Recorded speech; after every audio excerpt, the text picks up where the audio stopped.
एक स्कूल में बच्चों के परिजनों ने स्कूल प्रबंधन पर गंभीर आरोप लगाए और हंगामा किया।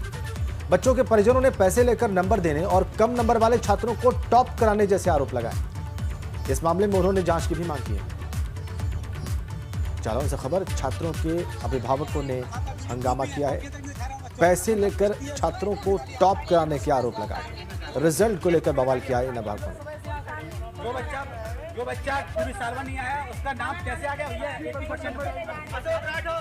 ये देखिए आप अभिभावकों का हंगामा जालौन में स्कूल के सामने। प्रबंधन पर इन्होंने गंभीर आरोप लगाए हैं। इनका कहना है कि पैसे लेकर रिजल्ट चेंज किया गया है और कुछ छात्रों को पैसे लेकर टॉप कराया गया है। स्कूल प्रबंधन पर बहुत गंभीर आरोप, पैसे लेकर नंबर देने का आरोप लगा रहे हैं कुछ अभिभावक और उनका हंगामा अभी आपने देखा।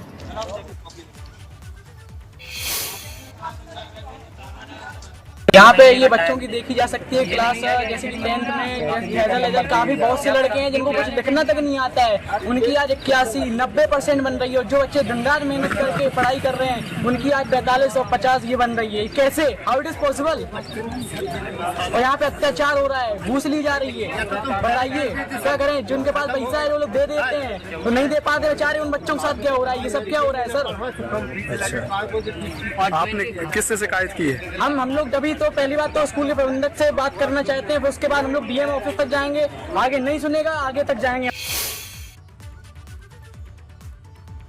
अभी लिखित में मेरे पास ऐसी कोई मतलब शिकायत नहीं आई है, लेकिन जैसा कि आपने बताया है तो इस संदर्भ में मैं यही कहूँगा कि बच्चों को, अभिभावकों को धैर्य रखना चाहिए। और चूँकि बोर्ड, कोई भी बोर्ड, चाहे सीबीएसई हो, चाहे आईसीएसई या हमारा यूपी बोर्ड, सभी ने जो इस बार रिजल्ट निकाला है वो औसत दर्जे से निकाल के बनाया है। तो चूँकि उसमें एक विकल्प दिया गया है और एक व्यवस्था दी गई है कि जो भी छात्र या बच्चे अपने रिजल्ट से संतुष्ट नहीं हैं तो उनको एक मौका दिया जाएगा, उनकी परीक्षा कराई जाएगी। और अब खबर मथुरा से, जहां वृंदावन विकास प्राधिकरण ने थाना जमुना पार अंतर्गत सीहोर रोड पर बनी अवैध कॉलोनियों को ध्वस्त कर दिया। अवैध कॉलोनियों के ध्वस्तीकरण की कार्रवाई डिप्टी कलेक्टर राजीव उपाध्याय के निर्देशन में की गई। लगभग 2 एकड़ जमीन पर अवैध कॉलोनियों का निर्माण कार्य चल रहा था। 1 मार्च 2021 को ध्वस्तीकरण के आदेश दिए गए।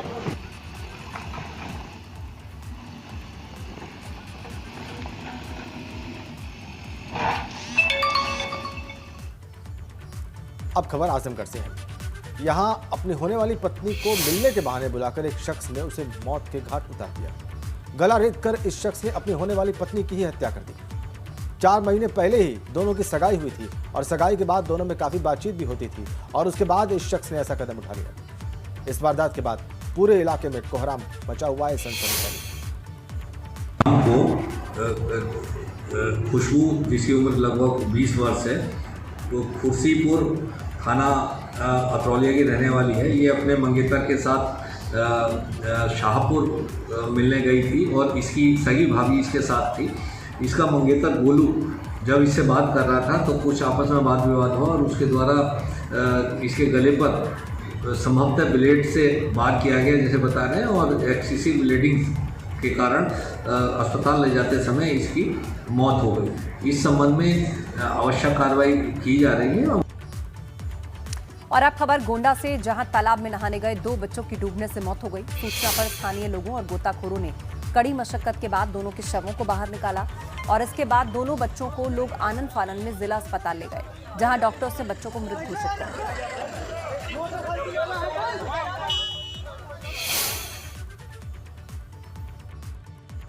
एक तालाब में 3 बच्चे नहाने गए थे, जिसमें 2 बच्चे साजिद और महमूद, जिनकी उम्र लगभग 17 साल है, नहाते वक्त इनकी डूबने से मृत्यु हो गई।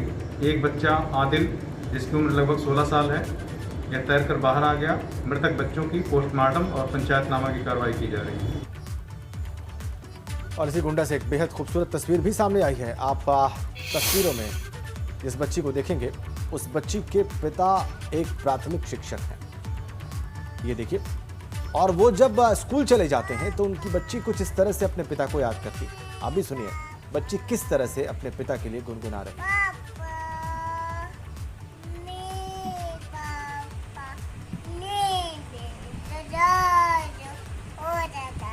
पापा,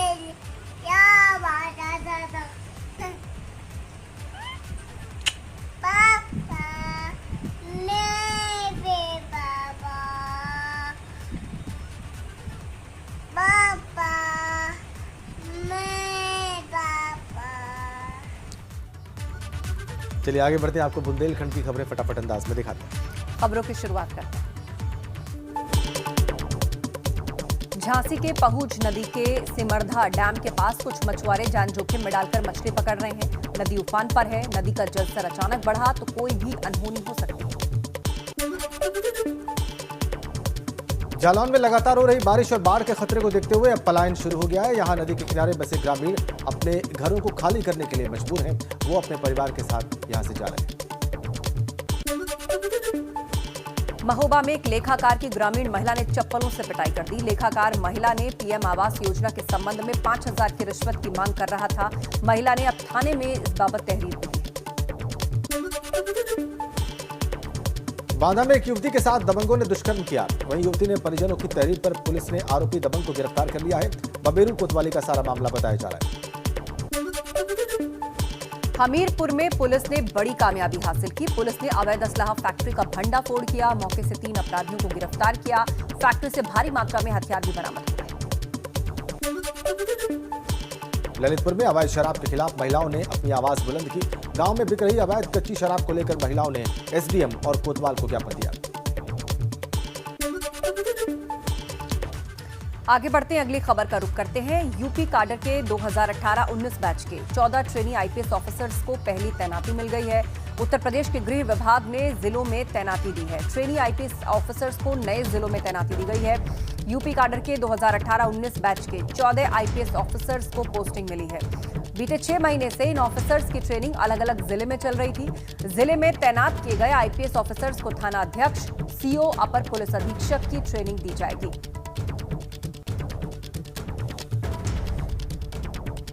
तो बीते 6 महीने से ट्रेनिंग पर थे तैनाती पाने वाले 14 ऑफिसर और अब उन 14 ट्रेनी आईपीएस ऑफिसर्स को पहली पोस्टिंग मिल गई है। यूपी काडर के 2018-19 बैच के 14 आईपीएस ऑफिसर्स हैं जिनको पोस्टिंग मिली है।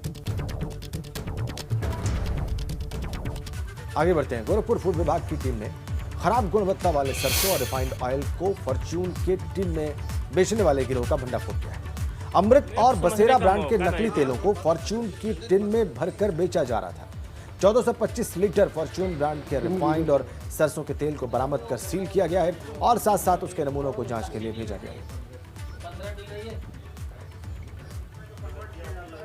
माननीय मुख्यमंत्री जी के निर्देशन में पूरे प्रदेश में इस समय सरसों के तेल और दाल के ऊपर प्रवर्तन की कार्रवाई चल रही है। पूरे प्रदेश में निरीक्षण किया जा रहा है। उसी के क्रम में आज जनपद गोरखपुर की टीम मुख्य खाद्य सुरक्षा अधिकारी श्री अनिल कुमार सिंह के नेतृत्व में साहबगंज मंडी में जांच निरीक्षण का काम कर रही थी। दौरान निरीक्षण जरिए मुखबिर इनको पता लगा कि यहाँ पर एक जगह पे साहबगंज मंडी में ही तेल का नकली पैकिंग का काम हो रहा है। तो टीम यहाँ पर आई है और यहाँ पर मौके पे खाद्य तेल को, रिफाइंड तेल और सरसों के तेल को हायर ब्रांड के, फॉर्च्यून ब्रांड के डिब्बों में पैक करके बेचा जाते हुए पकड़ा गया है। उधर वाराणसी के फूलपुर थाना पुलिस ने 3 लोगों को जबरदस्ती धर्मांतरण के आरोप में गिरफ्तार किया। आरोप है कि पकड़े गए लोग गांव के ही एक परिवार का धर्मांतरण करने की कोशिश कर रहे थे और इसकी भनक लगते ही हिंदू जागरण मंच के कार्यकर्ता मौके पर पहुंचे और तीनों आरोपियों को घेर लिया। आरोपियों से दूसरे धर्म के कई धार्मिक ग्रंथ भी मिले हैं। पुलिस अब तीनों आरोपियों से पूछताछ करेगी। किस पंथ के हैं आप लोग? हाँ, कहाँ घर है?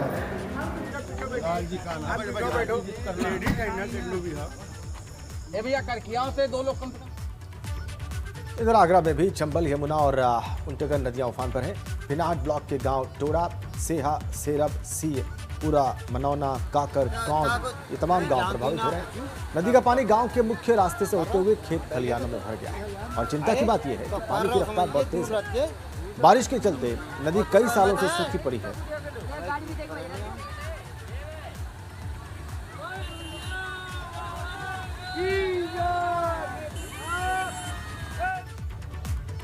उधर बस्ती में सरयू नदी में समय से पहले आई बाढ़ ने सैकड़ों एकड़ परवल की फसल को बर्बाद कर दिया है। तेज कटान से किनारे के सैकड़ों बीघा खेत अब तक नदी में समा चुके हैं। इसके कारण सैकड़ों किसानों की लहलहाती फसल भी बाढ़ की भेंट चढ़ गई है। हर साल बाढ़ के पानी से आसपास के कई गांव जलमग्न हो जाते हैं, जिससे लोगों को 4 महीने के लिए नाव ही एकमात्र सहारा रहती है। सबसे ज्यादा परेशानी पशुओं के चारे की होती है। लोगों को नाव से तटबंध या फिर ऊंचे स्थानों की तरफ ले जाया जा रहा है।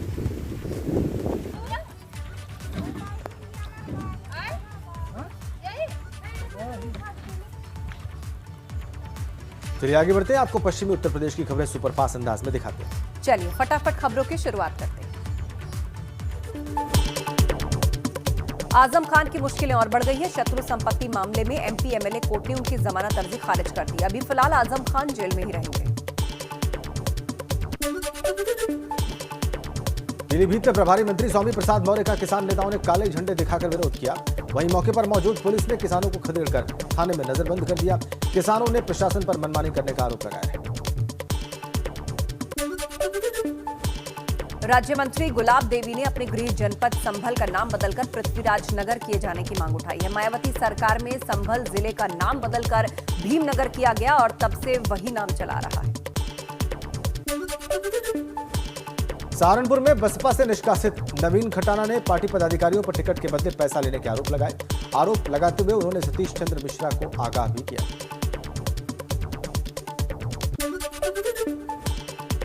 उत्तर प्रदेश विधान चुनावों में इंडियन यूनियन मुस्लिम लीग ने भी अपने 103 प्रत्याशी खड़े करने का ऐलान किया है। मुरादाबाद में मुस्लिम लीग की प्रदेश कार्यकारिणी की एक अहम मीटिंग भी हुई, जिसमें यह फैसला लिया गया। बिजनौर में ग्राम प्रधान की ग्रामीणों ने पिटाई कर दी। ग्रामीणों ने आरोप लगाया है कि घर के अंदर प्रधान रंगरेलियां बना रहा था। गंभीर रूप से घायल प्रधान ने अब थाने में तहरीर दी।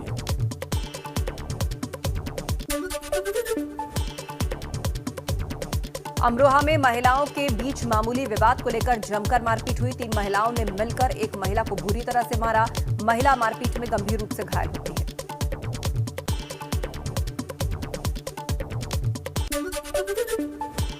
शामली में पुलिस और बदमाशों के बीच मुठभेड़ हो गई। इस मुठभेड़ में पुलिस ने 3 शातिर बदमाशों को गिरफ्तार किया है। बदमाशों के पास से कैश और हथियार मिला है। अब इनसे पूछताछ की जा रही है।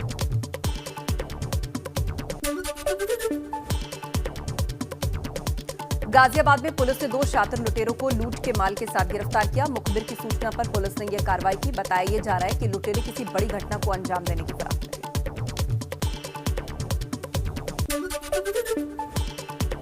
बुलंदशहर के प्राथमिक स्कूल में पेयजल की दीवार गिरने से छात्रा की दर्दनाक मौत हो गई। छात्रा ने इलाज के दौरान दम तोड़ दिया। वहीं इस घटना के बाद पुलिस भी मौके पर पहुंची। मुजफ्फरनगर में सैकड़ों सफाई कर्मचारियों ने 2 साल से वेतन नहीं मिलने पर जमकर हंगामा किया और सामूहिक आत्मदाह करने की चेतावनी दी। कर्मचारियों का आरोप है कि उन्हें नगर पालिका की तरफ से अब तक कोई पेमेंट नहीं दी गई है। नोएडा में अभिभावक और छात्र रिजल्ट को देखकर नाराज दिखाई दिए। उन्होंने हंगामा किया। वो रिजल्ट में गड़बड़ी की आशंका को देखते हुए जेएसएस स्कूल पहुंच गए।